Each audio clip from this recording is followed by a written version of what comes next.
21শে ফেব্রুয়ারি আন্তর্জাতিক মাতৃভাষা দিবস উপলক্ষে শুক্রবার রানাঘাট মহকুমা আদালতে আয়োজিত হল স্বেচ্ছার রক্তদান শিবির।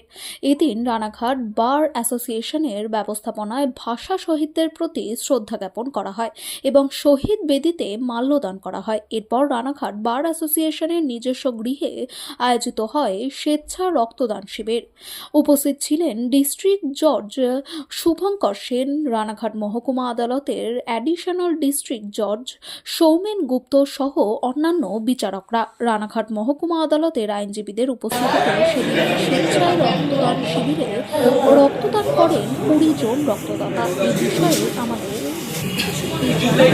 অ্যাসোসিয়েশনের উদ্যোগ এবং পরিচালনায় আন্তর্জাতিক মাতৃভাষা দিবসের যে লড়াই শুরু হয়েছিল 1952 সালে, যারা শহীদ হয়েছিলেন বাংলা ভাষাকে জাতীয় ভাষার স্বীকৃতি দেওয়ার জন্য, সেই শহীদদের স্মৃতি স্মরণ করে আজকে আমরা রানাঘাট বার অ্যাসোসিয়েশনের উদ্যোগে পরিচালনায় এখানে রক্তদান শিবিরের আয়োজন করেছিলাম। আজকে আমাদের রক্তদান শিবিরের উদ্বোধন করেন আমাদের নদিয়া জেলার সম্মানীয় জেলা জজ শ্রী শুভাশিস সেন মহাশয়। উনি কৃষ্ণনগর থেকে গিয়ে এসেছিলেন।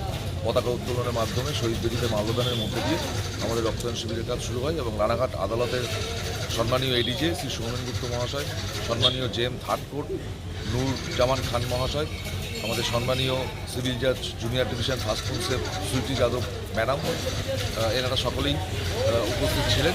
এনাদের উপস্থিতিতে আমাদের আজকে রক্তদান শিবিরের কাজ অনুষ্ঠিত হলো। আমাদের মেম্বাররা সহ ল ক্লার্কস, লিটিগেন্ট পাবলিক, কোর্টের স্টাফ সকলেই এসেছেন রক্ত দেওয়ার জন্য। আমাদের 20 জন আজকে রক্তদাতা রক্তদান করেছেন। তার মধ্যে মহিলাদের সংখ্যা অধিকাংশ মহিলাই রক্তদান করেছেন। আমার নাম Mrinmoy Chakraborty, secretary, Ranaghat bar association.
আমি একবার দেখি